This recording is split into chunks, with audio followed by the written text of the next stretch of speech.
All right, the highway bill has been approved by the United States House, $261 billion, $55 billion on transit over the next 6 years. The legislation authorizes the highway funding bill for 6 years, but only if Congress can come up with a way to pay for the final 3 years.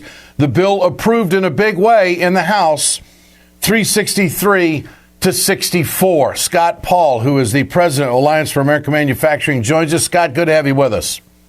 Good to be with you, Ed. This is one of the most positive signs we've seen when it comes to moving infrastructure forward. What has to happen now?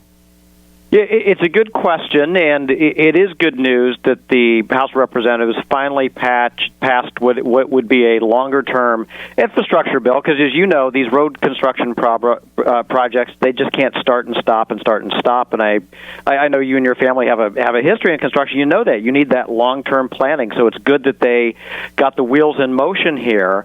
I think one of the problems is that the bill's only funded for about 3 years, and that it's status quo funding, so basically keeping what we have now.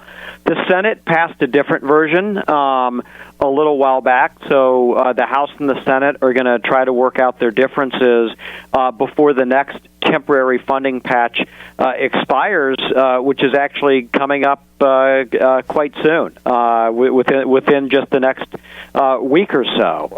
And so I'm hopeful that they'll be able to come to some agreement, and I know that behind the scenes they've been working fast and furious to try to get this done. And I'll also say we're working very hard, Ed, to make sure that all of that money, all of that tax money that's put into our roads and bridges goes to steel, iron, and other manufactured goods that are made right here in the United States, and that work isn't outsourced. And those plants are idle right now.